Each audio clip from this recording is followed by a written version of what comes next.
नमस्कार, silent inspired में आपका स्वागत है।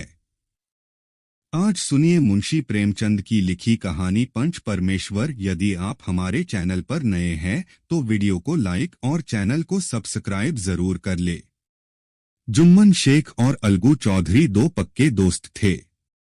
वो हिस्सेदारी में खेती करते थे, यहाँ तक कि उनका कुछ लेन देन भी एक साथ होता था। दोनों एक दूसरे पर पूरा विश्वास करते थे। जुम्मन जब हज पर गया तो अलगू पर अपने घर की जिम्मेदारी छोड़ गया था, और जब अलगू बाहर किसी काम से जाता तो जुम्मन को अपने घर की जिम्मेदारी दे दिया करता था।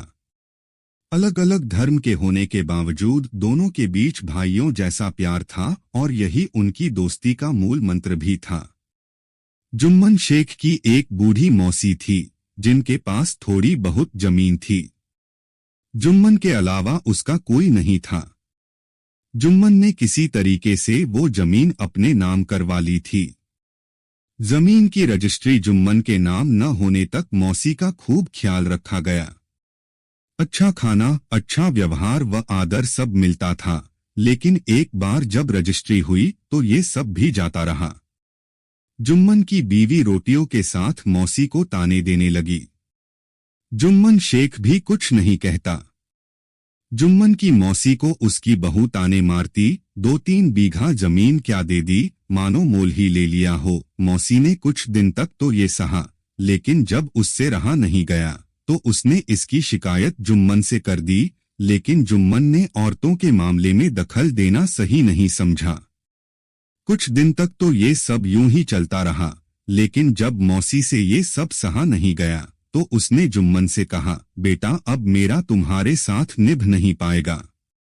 एक काम करो, मुझे हर महीने पैसे दे दिया करो, मैं अपना गुजारा कर लूंगी। जुम्मन ने बड़े ही रुखेपन से जवाब देते हुए कहा, पैसे क्या पेड़ पर लगते हैं। मौसी ने बड़े ही नम्र भाव से कहा, मेरे पास रोजी रोटी के लिए कुछ तो होना चाहिए। पर जुम्मन मुकर गया। इस पर मौसी गुस्सा हो गई और उसने पंचायत करने की धमकी दे दी। इस पर जुम्मन हंसा और बोला, हाँ जरूर करो पंचायत, फैसला हो ही जाए, मैं भी कब तक ये सब सहता रहूंगा। जुम्मन को पूरा भरोसा था कि पंचायत का फैसला उसके ही पक्ष में जाएगा। आसपास के गांव में ऐसा कोई नहीं था जो जुम्मन के एहसानों तले दबाना हो। कोई उससे बिगड़ना भला क्यों चाहेगा। उसे अपनी जीत पर कोई संदेह नहीं था, क्योंकि आसमान से फरिश्ते तो पंचायत करने आएंगे नहीं। इस बीच बेचारी मौसी हाथ में लाठी लिए एक गांव से दूसरे गांव दौड़ती रही।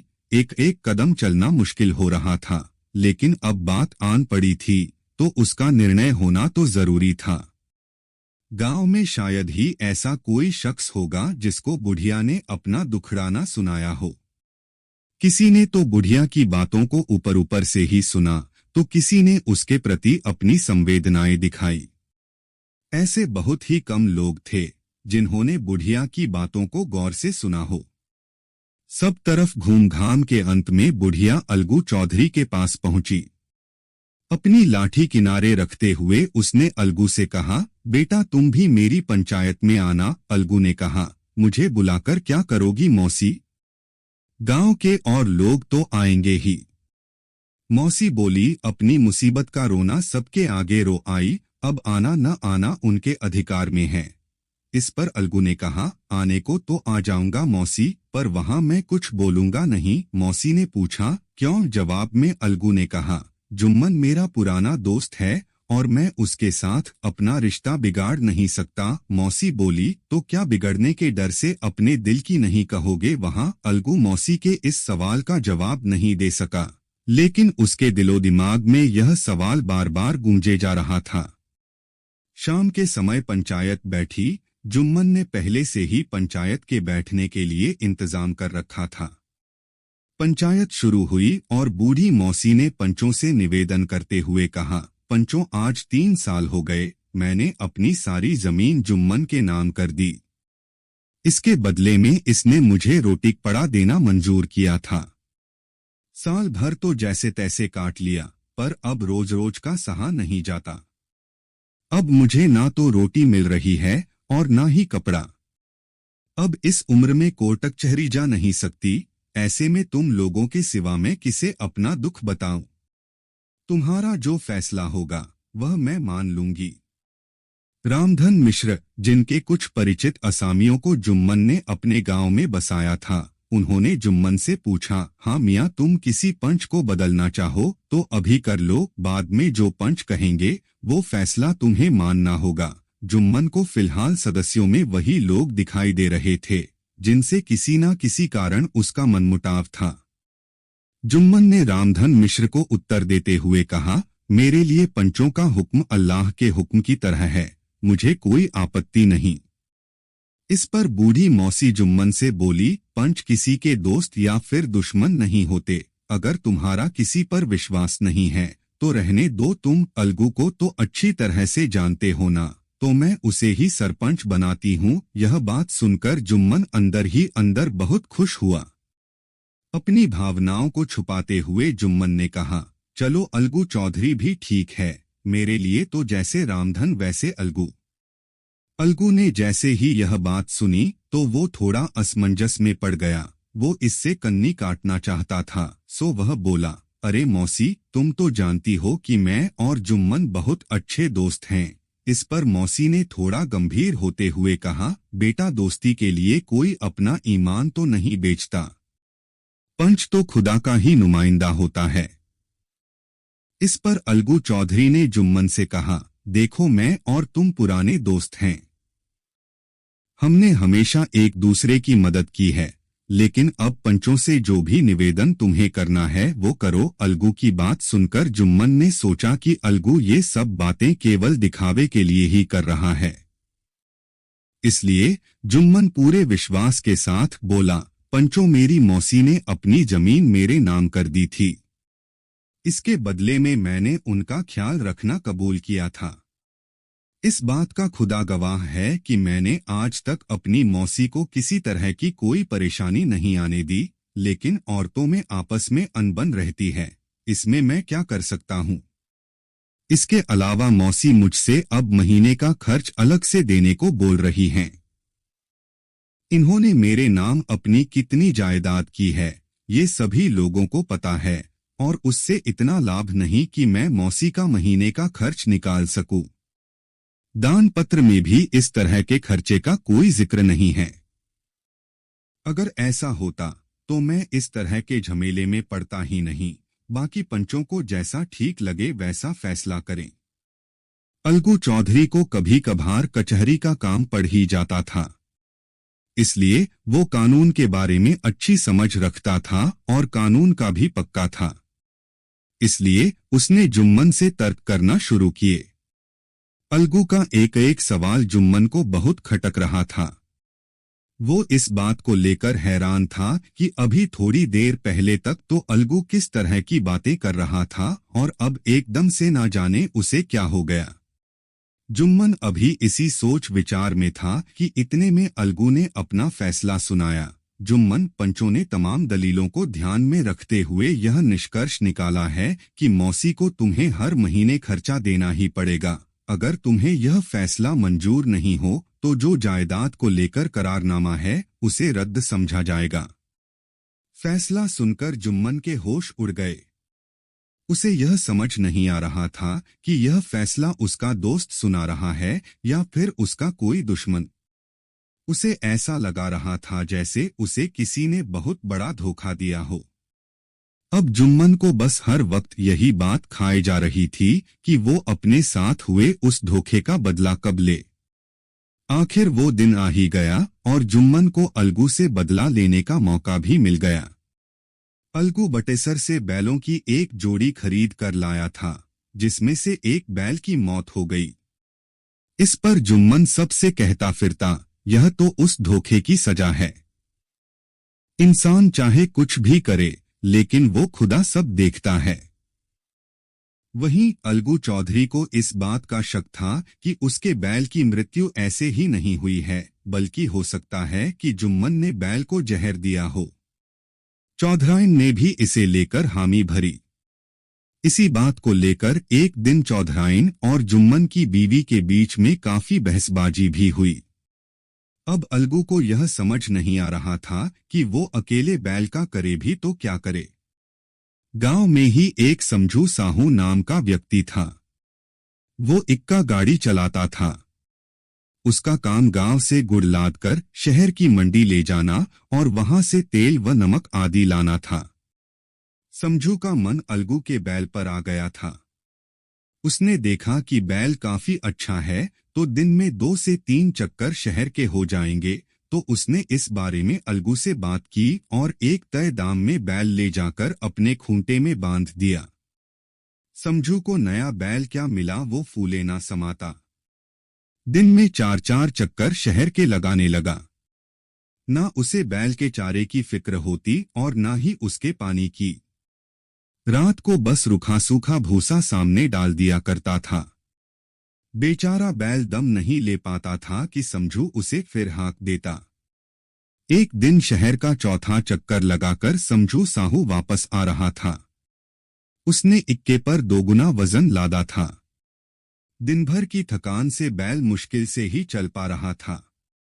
अंधेरा होने वाला था और समझू को पहुंचने की जल्दी लगी थी।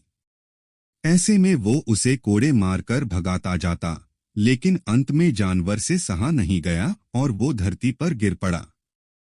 बैल गिरा भी ऐसा कि उसने प्राण छोड़ दिए। दिन भर के चक्कर लगाने के बाद साहू जी के पास कोई 250 रुपए कमाई बनी थी, जो उसकी कमर में बंधी थी।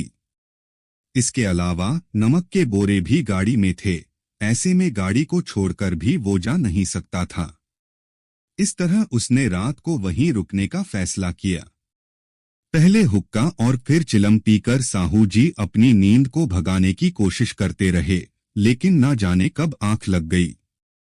जब नींद खुली तो इसके साथ ही होश भी उड़ गए।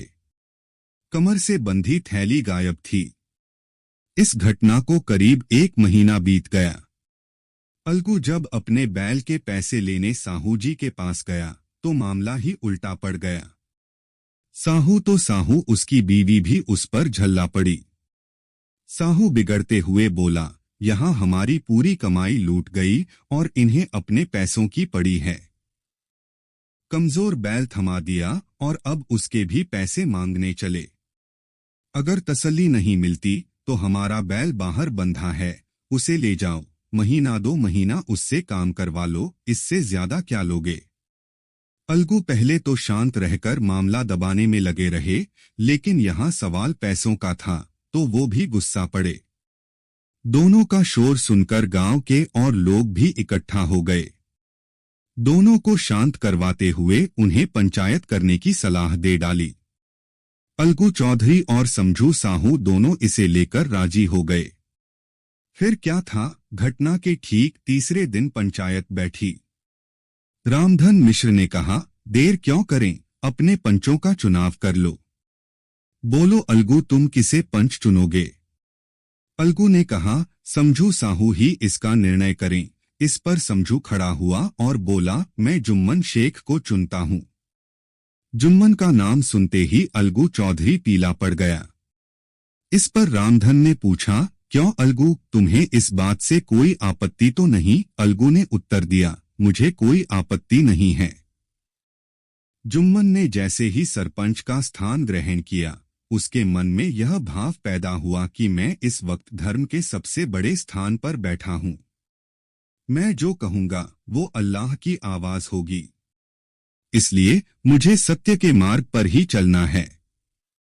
पंचायत शुरू हुई और दोनों पक्षों से सवाल जवाब का सिलसिला भी। इस बात को लेकर सभी की सहमति थी कि समझू को बैल का खरीद मूल्य तो देना ही होगा, लेकिन 2 पंच इस बात को लेकर समझू को थोड़ी राहत देना चाहते थे, क्योंकि बैल के मर जाने से उसे भी हानि हुई थी। लेकिन इसके उलट 2 पंच समझू पर बैल के मूल्य के अलावा उस पर अतिरिक्त दंड राशि भी लगाना चाहते थे, ताकि कोई दूसरा पशुओं के साथ इस तरह का क्रूर व्यवहार करने से पहले 100 बार सोचे।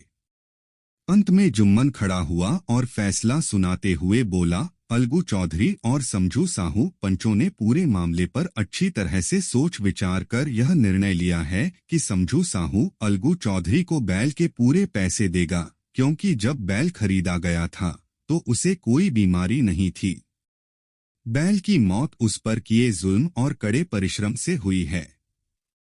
इस पर रामधन मिश्र ने खड़े होते हुए कहा, समझू साहू ने बैल को अपने किए की वजह से मारा है, इसलिए उससे तो अतिरिक्त दंड भी लेना चाहिए। इस पर जुम्मन ने कहा, यह दूसरा मसला है, इसे अभी उठाने का कोई मतलब नहीं। इस पर झगड़ू साहू बोले, पर समझू को भी थोड़ी रियायत तो मिलनी चाहिए। इस पर जुम्मन ने कहा, यह अलगू चौधरी का खुद का फैसला है, अगर वो समझू को रियायत देता है तो यह उसका बड़प्पन होगा।